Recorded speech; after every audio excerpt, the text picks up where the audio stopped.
Where your dogs at? I'm here with my dogs. You know what I'm saying? You know who it is. It's me.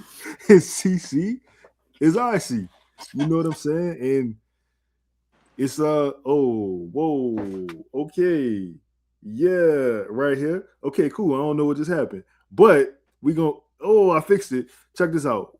We got a show for y'all today. We talking about a guy who played in North Carolina, right? Chris won't let me do the film breakdown of his teammate, but this is the best I could do. Shout out to my Tar Heel Nation, fellas. Um, uh, we got a guy today who we talking about. This dude is 7 foot tall, 227 pounds. I see you told me you was excited to talk about him. Before we get into the film, like you want to give us a little breakdown of why? Yeah, man, Henri Vassaar, man. First of all, love the name. Could be one of the Daenerys Targaryen dragons. You know, but Caleb Wilson's teammate at North Carolina, 7 foot, can step out, hit the three, low post threat. Really good two-way player. Tough on the interior defensively. Definitely someone that Pelicans can need as a floor spacing five, and someone that can score on mismatches in the post, low post. So really excited to break down this film. No doubt, Chris. You got any foundation on Mr. Vassar? Or is your first time watching? Nah. I've been keeping up, man. I think, number one, he's a smart big. Um, Number two, he fits what the Pelicans. If you have positive things to say about some of the things they've done with acquiring young talent or drafting over the past, if you go back to the David Griffin era, they've done well with upperclassmen. So, I would say this kind of fits that mold. But more than anything, it feels like two separate voids for this team that they have been lacking for years, and that is a modern floor spacing option. And this is one of those guys at an adequate size and at the right position. They haven't had a true big that's been able to stress the floor. I mean, they tried to make guys into that build into that role, whether it was Jonas Valanciunas or whether it was Larry Nance, and now it's Carlo Makovich. Before that, it was Nicola Melli, and it's like, Carlo, for example, had a really good year shooting the three, but it wasn't at a high volume. This guy, I think Vasar is a guy that will come in with that skill set ready for you right away. He knows how to play around talent. He's going to know his role and what's expected of him.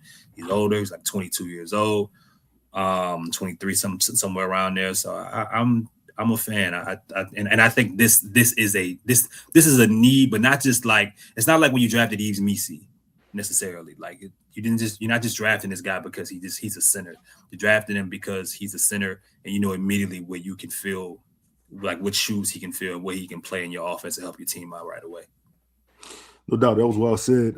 Just to give y'all a little background before we get into the video, some of the combine information we got from Mr. Vassaar. Hold up, is it Henry or is it Henri? It's Henry. Okay, that's important. I know he's born in Spain, so you know what I'm saying. We trying to get the pronunciations correct, even though that's French. But anyways, he got a 32-inch max vert, but I mean he's 7 foot, right? He did really well in the shuttle drill. He got a 7'2" wingspan, which is actually not that great to say he's 7 foot. Homie from yesterday was like 6'5" and had a Cameron Carr 6'5" and had a 7 foot wingspan. And he has a 9'3" standing reach. So without further ado, before we get into the video though, No Ceilings NBA, support them, respect them, tap in with them because they fuck with us. Also, shout out to Theo, shout out to John Deere Sunshine, shout out to Waste Pro, FanDuel, shout out to Scott Vignet. You know they fighting for the win, and we fighting for the Pels to get a draft pick. So here we go. As you can see, he averaged 16.8 points this year, 9.2 rebounds, almost 2 assists, 64% from the field. He shot 30 minutes a night. Shot 50% from three. As of this is the mid-year report, so but still, I'm I'm gonna take this and I'm gonna run with it because that's you know what I'm saying. Like that's damn good. I will say he has struggled. It seems as an offensive rebounder, but we might see a little bit of that in the film. Oh, that was me. My fault. Scoring. Oh, that's easy. That's easy money. Mm.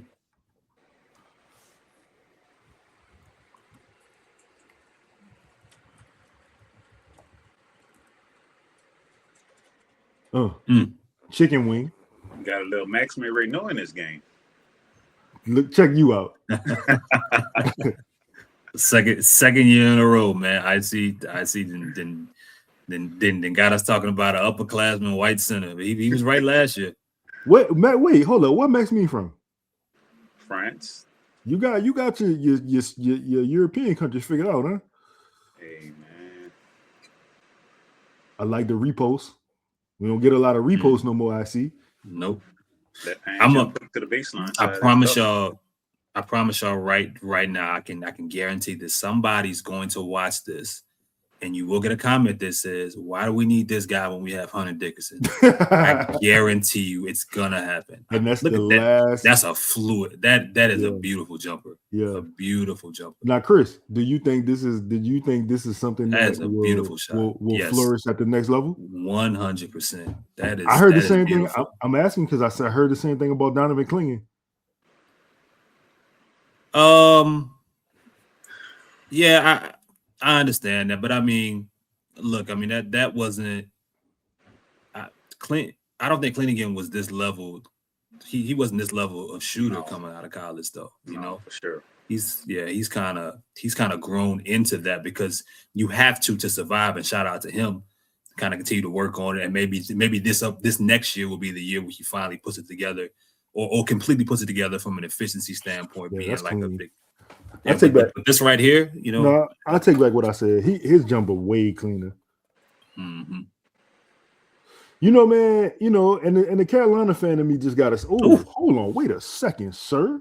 Wait a second. Hold on. Same hand too. Okay. You know, the Carolina fan in me just got to say, you know, if Caleb ain't get hurt, we was winning the title. So. Huh? Yeah, that's us. That's us. Oh. He reminds me a little bit of Jay Huff. Okay. Justin was trying to shit on me the other night for my Jay Huff fandom, Chris. Yeah, I don't think that's bad. Yeah, I don't think that's bad at all, man. Jay Huff's a solid player.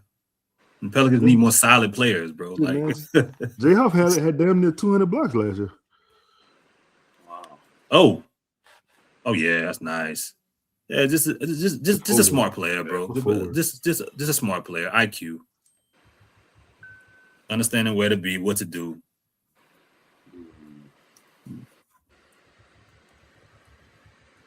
Oh, 44 didn't want no part of that.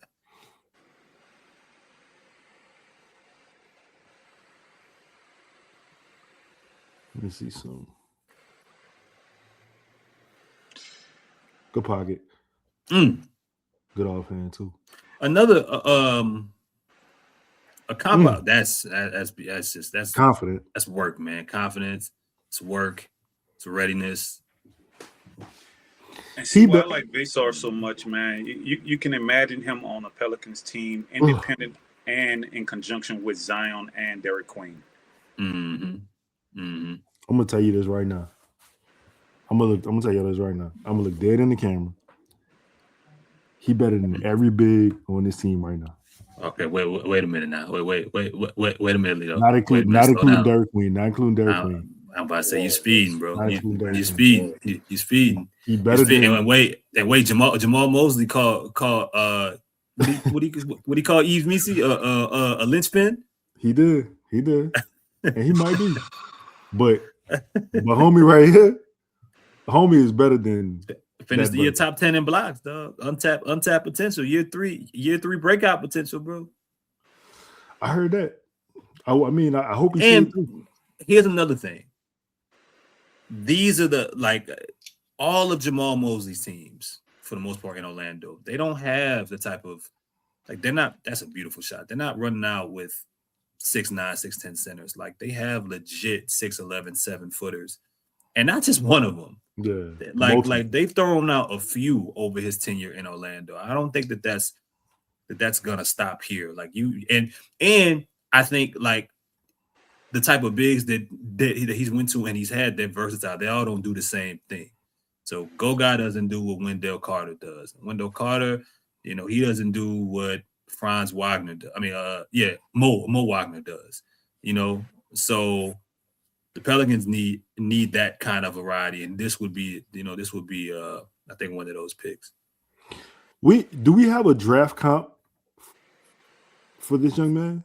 Is there any player you see that feel comfortable comparing this game to? I just gave you one. I think Max Marino with more defense. Okay.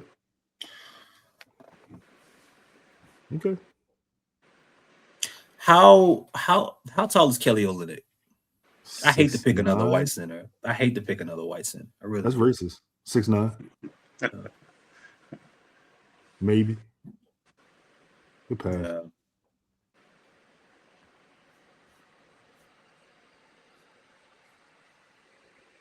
And guys like this, right? They're not in the playoffs. Eventually they get played off the floor, man. Right? But you gotta be able to get there.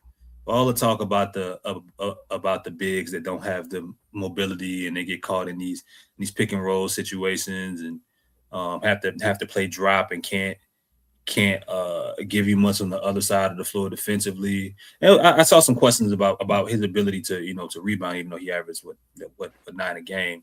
Yeah. Or from the midseason report, but when you're building a team, and I think people got to hold on to that. Like you talk about all the flaws with Jared Allen, some of these other guys, but I mean they're winning players. They get you even into the conversation to being a good team. And I think pieces like this, pieces that are a part of a complementary group, the Pelicans need to continue to build in that versus just trying to just wishing and hoping that they hit right or the player develops on their own or they get lucky, I just think the most important thing for me in his game is he just looks comfortable. Everything feels natural. He doesn't look good pass. Mm-hmm. He knows who he is. Yeah. And look, maybe that's the age. Maybe that's age, right? I said 22. I would hope so. But shit, man, you got some 22-year-olds. Yeah. I don't want to talk 24-year-olds. Yeah, I don't want to talk about the Pelicans. But yeah. Just smart. Look, just smart. We ain't doing nothing out of the ordinary. But again, this is also a kid who played basketball for Real Madrid in high school. Like he been in situations, he's been around like basketball. He's been playing basketball professionally for a long time. No questions about his motor, anything like that. It's gonna. This would be a kind of player that I think, Jamal Mosley would. He would fit the system and he would fit the current roster. No matter what changes they make, Henri Vassaar isn't gonna that option is only gonna make this team better and fill the void. Because I would be if it's taking them this long to be able to get a spacing big, specifically a big body spacing big. I'm not ready to say they're gonna be able to figure it out this offseason. I'm gonna say I don't know where he's getting drafted, obviously, nice. Right? But like I think he gonna outplay his value at that position. I think he has a great chance of being the first or second center off of the board. Okay. But where does that go? Because see, Ivory, this was the conversation we got into about Reno, right? Like his age and how sure of a prospect he seems to be, or where his floor is centered. gets used against him in a sense. Like that's what happened to Maxime. That's how Maxime falls to the second round, right? So as a second center, where do you think that goes in the draft as currently set up? Mid to late lottery, early 20s at the latest. Yeah. There's only a handful of those guys, man, that are 7 feet tall, that can step out, hit the three like that, can protect the rim. Like, this is an exceedingly rare type of skill set here. I mean, these guys don't grow on trees. Mm-hmm. Did we talk about a shuttle drill? I mean, come on. Yeah. Typically you gotta build these guys. They don't come in ready to do all these things right away. I still think that he's probably worth being drafted before 20. Damn. But I just think that he's gonna fall. I think his age and hold on. Can we talk about this possession? This motherfucker was wreaking havoc this whole possession, though. I'm sorry. I mean to cut you off, Chris. Nah, you're all right. Nigga went from guarding the post, pull the ball out, guards the perimeter. Space. Get out of here. Wreck the whole possession. Sorry, Navy. Playing against some showing them the real defense. Playing against some seamen, Chris. Doing what? No man. I think with the whole Maxime. What you say? It don't matter. Playing against the I think the whole Maxime Reynaud thing, it was just people doing what they do, overthinking basketball. It's just you just overthink. But it happens every year. It happens every year, specifically with older players. Like maybe Maxime could be the latest lesson, of sorts. They're not. They gonna do it with him, Chris. Chris, for real. I mean, what I'm telling you, dog. Like this. Even I think his skill set. I think everything Ivory said is right. But we're gonna look up and it's gonna be pick 23 and he's gonna be drafted. Yep. And OKC go get a Thomas Sober again. I forgot Thomas Sober was over there. That's what I'm saying. Like that's fucked up. It was like what more do they want? Man, they gonna package them picks and Thomas Sober and Hartenstein or whatever and go big game hunting all over again. Man, I heard they about to try to go after young bulls. Man, they understand what it means to be aggressive and the timing of being aggressive so well, man. Yep. So well. They're so forward thinking. Like it's really impressive. Like they operate the way, I just you want to say it's not even just small markets, but any market should operate. They're so forward thinking because they know when it's time. They like that person that saves his money really well and invests it really well. Like because when the time arrives, they're gonna be ready. And just you wish that the Pelicans could be half of that. Did y'all read that report today that came out about OKC having like 200 people on the analytics and scouting department? Like they have the most scouting. They have the most people in their scouting and analytics department in the NBA. And I mean, I'm not surprised.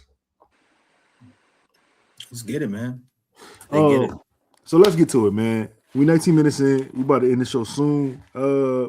Chris, you got the 22nd pick in the NBA draft.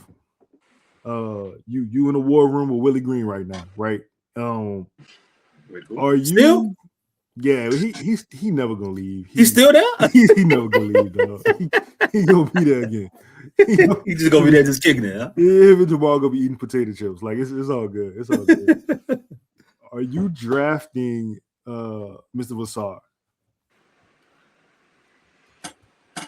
Yeah. I think I would, man. I don't see the Pelicans have had such a struggle just acquiring talent and not just talent, but shooting talent in any capacity, going through any door for years. Draft, free agency, trade. They just can't get them, and they need them. They any team needs them, but the Pelicans desperately need them, and you need them at that position, man. I would feel so much better about the center position if I had that option. And that would also tell me I would slowly be able to understand and be able to come. Like I'd be like, that's a Jamal Mosley pick. Like that's for him. Like that's for his style, and that's what fits this team. Even with one Carlo Makovich and Eve Misi like directly on the bench right now. You need more. You need more. You need shooting however you can acquire it. And we know that Carlo's not a center.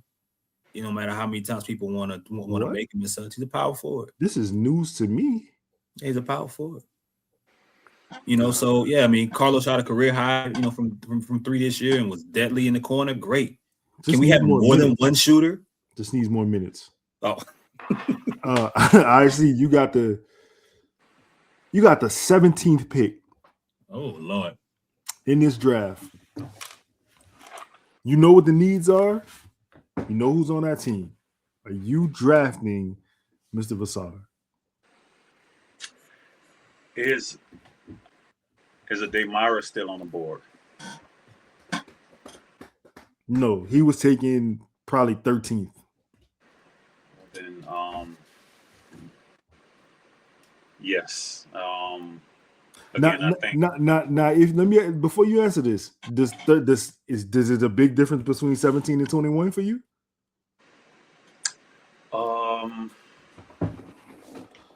Depending on who's there, who was not taken.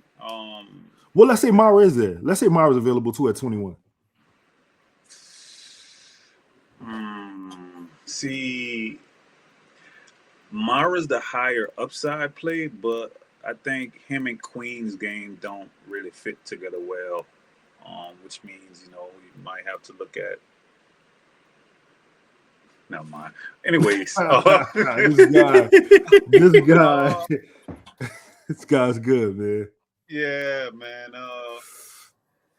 Again, man, I think you might want to pick the higher upside play in Mara, but again, that starts to reshuffle the Rubik's Cube. You gotta undo some things if you go that route. I think Vassaar is the safe pick that just fits seamlessly, but I think that it's a good pick. It's a solid pick, but I think it just lowers your ceiling a tad bit. You could play. It's like a jigsaw puzzle, but I think this Pelicans roster needs to be like a jigsaw puzzle, and gotta undo some things before you could put it back together. I agree. I do agree with that. I do agree with that. But I mean, I think drafting a player like I think it's important to acquire guys that aren't dependent on a certain style or a certain need to flourish. And whether it's Vassaar or any of the other guys that we're gonna continue to go through, I think the Pelicans have to find more and more of those, because the roster that is set today is not going to be the roster in 2 years. It's not going to be the roster next year. Like, we're going to be talking about some of these guys eventually, leaving and going to other places. You need more guys that are not dependent on certain systems to succeed. And I think one of the talking about Henri Vassaar is, he's one of those players that plug and play. You know what you're getting, you know what to expect. Smart player. I love some of his I love how quickly he was able to process plays with the ball in his hand, how quickly he was able to find cutters. That's gonna work well with this team. That needs more of that. They need more smart basketball. Jamal Mosley talks about how much he wants the team to be smart, how tough he wants to play and disciplined. Kind of guy to help with that. Chris, I believe Vassaar is like an OKC guy. Or San Antonio, man. I mean, it just but for sure, OKC, for sure. Why we can't have nice things? OKC. Why we can't have nice things? This might change the narrative for us. This might switch it around. I'm just saying. That's why you gotta build a base, bro. You gotta build a floor, like of your team, like of your you got to build like the roots. You got to know where this shit is going. OKC can do whatever they want to because they figured out this is our floor. No matter what, this is our base. And here are the variables. We'll move around these variables and we'll use our assets on the outside to figure out how we gonna feel that. But like what Boston has been doing for years. It's like once they figured out what their floor was, what their core was, we'll continue to ship out, the rest of the guys, whether it's unpopular or not, whether it's Drew Holiday or whether it's Porzingis or Al Horford, whatever the case may be. We'll continue, making those moves once we figured out our base and how we want to play, what we want to do. I mean, it's been 20 years trying to figure out what the Pelicans want to do, bro. Fuck, man. God, you asked me about the 17th pick. What would I do? You know who have the 17th pick? Who that? OKC? Oh, yeah. Well, you know what they're going to do. It never is. That's painful, bro. Do you know what they're going to do? Because they, unfortunately, because of this dumbass apron, they got to make a decision between two of their guys. And then you got Hartenstein in the mix. So, but they got the assets. They have the assets to do that and not come out bleeding. Yeah. Like that's the thing. They have the asset. They have the salaries. Like they organize this shit so well, bro. Like they would make such good grocery shoppers, man. All right. For Supermarket Sweep, it's me, Chris, Ivory. That was Mr. Vassaar. If you want us to talk about somebody else, you want us to break down some film, drop in the comments. We got a show dropping tonight too. That was Cameron Carr. Please like that show. Again, shout out to No Ceilings NBA. Shout out to all the sponsors we got. John Deere, Sunshine Theos, Scott Vigner, FanDuel, Waste Pro. Yeah, man. And you can have your name right here too. We out.